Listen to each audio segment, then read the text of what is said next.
Now next one is less elastic demand. Less elastic demand में क्या होता है, डिमांड चेंज होगा लेस से, मतलब प्राइस ज़्यादा से चेंज होगा और डिमांड कम से चेंज होगा। देखिए यहाँ पे परसेंटेज का चेंज हम बात कर रहे हैं, यहाँ पर प्राइस 10 से 12 पर आया, मतलब कि कितने परसेंट से चेंज हुआ, 20% से। लेकिन डिमांड 100 से 90 पर आ गया, कितने परसेंट चेंज हुआ, सिर्फ 10% से।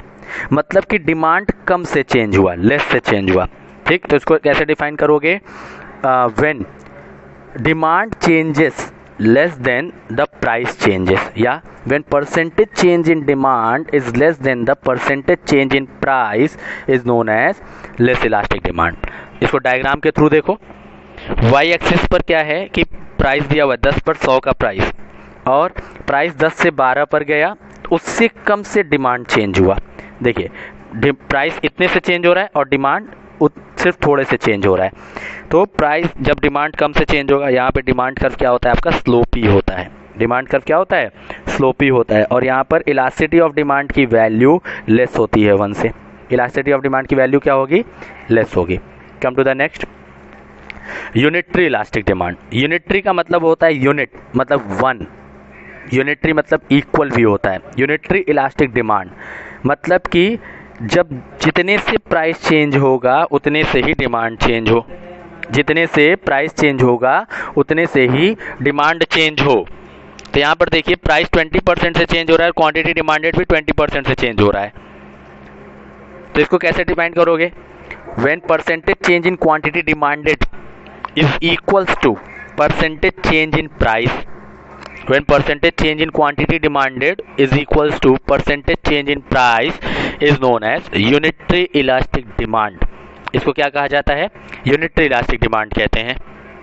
देखिए यहाँ पर प्राइस 10 की प्राइस पर 100 का डिमांड, प्राइस कम हुआ और उतने से ही डिमांड, जितने से प्राइस में चेंज हुआ उतने से ही डिमांड में चेंज हुआ, जितने से प्राइस में चेंज हुआ उतने से ही डिमांड में चेंज हुआ। और डिमांड कर्व क्या होगा आपका, इस तरह से बनेगा, मतलब कि steeper than less elastic demand, उससे थोड़ा सा स्टीपर बनेगा। तो यहाँ पर इलास्टिसिटी ऑफ डिमांड जो कर्व होता है उसको हम कहते हैं रेक्टेंगुलर हाइपरबोला। क्या कहते हैं, रेक्टेंगुलर हाइपरबोला कर्व होता है यूनिटरी इलास्टिक डिमांड का। क्वेश्चन आएगा unitary elastic demand have dash curve, तो क्या लिखेंगे, रेक्टेंगुलर हाइपरबोला कर्व। क्यों, क्योंकि जब हम इस पहले मतलब P और Q का अगर हम रेक्टेंगल बनाएं और फिर P1 और Q1 का रेक्टेंगल बनाएं तो दोनों की एरिया क्या आएगी, सेम आएगी। इसलिए इसको हम क्या कहते हैं, रेक्टेंगुलर हाइपरबोला। और यहाँ पर यूनिटरी इलास्टिक डिमांड की वैल्यू क्या आएगी, 1। तो जब भी आप न्यूमेरिकल क्वेश्चन सॉल्व करें और अगर इलास्टिसिटी ऑफ डिमांड की वैल्यू 1 आती है तो आप क्या जानेंगे, यूनिटरी इलास्टिक डिमांड है। 1 से कम आती है तो आप क्या जानेंगे, लेस इलास्टिक डिमांड। 0 आ जाती है तो zero elastic demand. Come to the next question, next part, that is more elastic demand.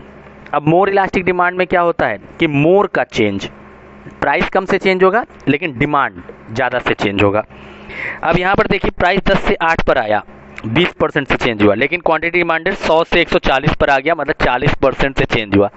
Price 20 से ही चेंज हुआ, डिमांड 40 से चेंज हो गया, मतलब 40% से चेंज हुआ। तो यहाँ पे क्या हो जाएगा, देखो यहाँ पे y एक्सिस पे प्राइस शो कर गया, डिमांड x एक्सिस से शो किया। 10 की प्राइस पर 8 का डिमांड, 10 की प्राइस पर 8 का डिमांड, और प्राइस जब आपका 10 से 8 पर आया तो P1 पर आ गया और क्वांटिटी डिमांडेड Q से Q1 पर आया। कितने का चेंज हुआ, ज़्यादा से चेंज हो रहा है। देखो यहाँ पे डिमांड ज़्यादा चेंज हो रहा है, प्राइस कम से चेंज हो रहा है। और यहाँ पर जो डिमांड कर्व बनेगा वो स्टीपर बनता है। लेस इलास्टिक डिमांड का डिमांड कर्व स्लोपी होता है, more elastic demand curve steeper होता है। और यहाँ पे इलास्टिसिटी ऑफ डिमांड की वैल्यू क्या होती है, more than 1। Elasticity of demand की वैल्यू मोर देन 1। तो जब भी इलास्टिसिटी ऑफ डिमांड की वैल्यू 1 से ज़्यादा आए, 2, 3, 3.5, 1.5, 1.20, 1.10, that will be more elastic demand. वो क्या होता है, मोर इलास्टिक डिमांड होता है। Now last one is perfectly elastic demand, मतलब कि प्राइस चेंज नहीं होगा। अच्छा, मोर इलास्टिक डिमांड को कैसे डिफाइन करोगे, when percentage change in demand more than the percentage change in price is known as more elastic demand. Perfectly elastic demand क्या होता है, due to no change in price, या when price remain constant demand changes. Price में कोई change नहीं हुआ लेकिन demand change हो जा रहा है, तो उसको हम क्या कहते हैं? परफेक्टली इलास्टिक डिमांड कहते हैं। प्राइस 10 का 10 है, क्वांटिटी डिमांडेड 100 से 150 पर आ गया। प्राइस 10 पे ही कांस्टेंट है लेकिन डिमांड जो है कितने पर आ गया? 100 से 150 पर आ गया, या कम भी हो सकता है। तो यहाँ पर डिमांड कर्व क्या है? Parallel to X axis. तो याद रखिएगा, परफेक्टली इलास्टिक डिमांड का demand curve parallel to X axis होता है, और यहाँ पे इलास्टिसिटी ऑफ डिमांड की वैल्यू क्या आती है? इनफाइनाइट आती है। तो परफेक्टली इलास्टिक डिमांड की वैल्यू क्या होती है? इनफाइनाइट होती है। ठीक है, एक साथ अगर हम सारे कर्व को देखें तो देखिए कैसे बनेगा। This is X axis origin and Y axis. ये क्या हो जाएगा? प्राइस यहाँ शो करते हैं, यहाँ पे क्वांटिटी डिमांडेड शो करते हैं। अब देखो ये क्या था आपका?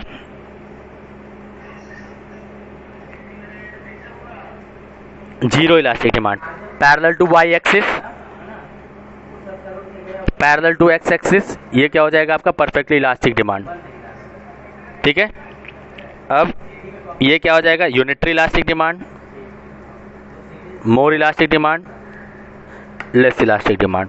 लेस इलास्टिक डिमांड स्लोपी होता है, मोर इलास्टिक डिमांड स्टीपर होता है, और फिर ये क्या है आपका? Perfectly elastic demand. This is more elastic demand, this is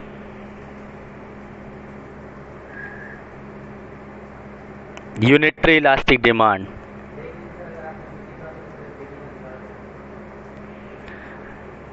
less elastic demand, and this is zero elastic demand। ठीक है, ये क्या हो गया? Zero elastic demand. Now come to the last topic of this chapter, that is factors affecting elasticity of demand. मतलब ऐसे कौन कौन से फैक्टर्स हैं जो इलास्टिसिटी ऑफ डिमांड को इफेक्टेड करते हैं। पहला, नेचर ऑफ कमोडिटी। कमोडिटी के नेचर से दो तरह के गुड्स होते हैं, एक होता है नेसेसिटीज गुड्स और एक क्या होता है? Luxurious goods. नेसेसिटीज गुड्स ऐसे गुड्स होते हैं जिसमें कोई भी चेंज नहीं किया जा सकता है, और लग्जूरियस गुड्स ऐसे गुड्स होते हैं कि जो अगर हमें ज़रूरत पड़ी तो हम लेंगे, इनकम कम हुआ तो हम इसको नहीं भी ले सकते हैं। लेकिन नेसेसिटीज गुड्स चाहे इनकम बढ़े चाहे घटे, हमें लेना ही लेना है। तो मतलब कि इसमें कोई चेंज नहीं किया जा सकता है, नेसेसिटीज गुड्स में कोई चेंज नहीं किया जा सकता। तो नेसेसिटीज गुड्स का कैसा डिमांड होता है? इनइलास्टिक, मतलब कोई चेंज नहीं कर सकते। लेकिन लग्जूरियस गुड्स में हम क्या कर सकते हैं? चेंज कर सकते हैं। This have elastic demand. Necessities goods have inelastic demand and luxurious goods have elastic demand. Next one is availability of substitute. Substitute की अवेलेबिलिटी अगर हम देखें तो लेस, अगर जिसके लेस सब्स्टिट्यूट हैं, कम सब्स्टिट्यूट हैं मार्केट में, तो क्या हम उसके डिमांड को चेंज कर सकते हैं? नहीं। मतलब कि अगर रेलवे को देखा जाए तो रेलवे का कोई सब्स्टिट्यूट अवेलेबल नहीं है, तो उसके हम डिमांड को भी चेंज नहीं कर सकते हैं। तो लेस सब्स्टिट्यूट का क्या होता है? Less elastic demand, less elastic. और जिसके ज़्यादा सब्स्टिट्यूट होते हैं, बहुत ज़्यादा सब्स्टिट्यूट है, आज हमें पेप्सोडेंट नहीं मिल रहा है तो मैंने कोलगेट ले लिया, मुझे क्लिनिक प्लस नहीं मिल रहा है तो मैंने हेड एंड शोल्डर ले लिया। दैट मीन्स यहाँ पर मोर सब्स्टिट्यूट के मोर इलास्टिक, ज़्यादा चेंज होता है डिमांड में। प्राइस थोड़ा सा चेंज होगा, डिमांड बहुत ज़्यादा से चेंज हो गया। लेकिन जिसके सब्स्टिट्यूट ही अवेलेबल नहीं है तो उसके प्राइस के चेंज होने से डिमांड पे कोई फ़र्क नहीं पड़ता है, मतलब कि लेस इलास्टिक होता है, थोड़ा बहुत फ़र्क पड़ेगा।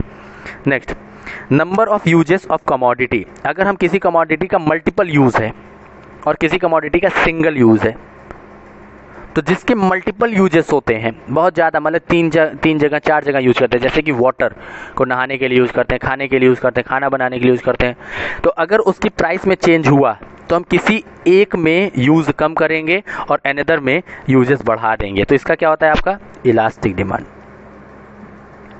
मल्टीपल यूजेस के इलास्टिक डिमांड होते हैं और सिंगल यूजेस के इन इलास्टिक डिमांड होते हैं। सिंगल यूजेस के इन इलास्टिक डिमांड होता है।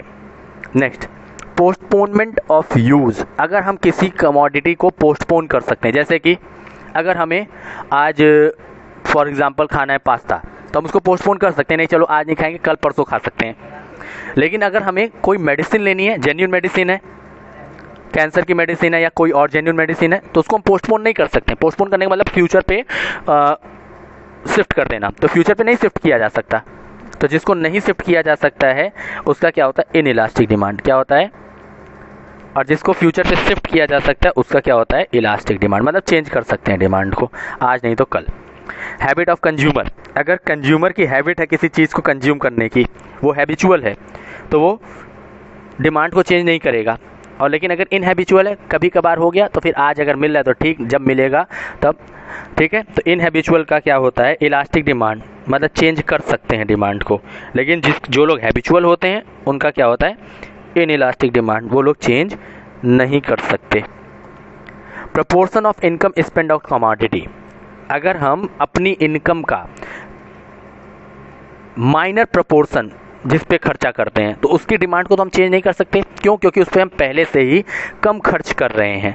तो जिस पे हम माइनर पोर्शन खर्चा करते हैं उसका क्या होता है, इन इलास्टिक डिमांड, मतलब कि डिमांड को चेंज नहीं किया जा सकता।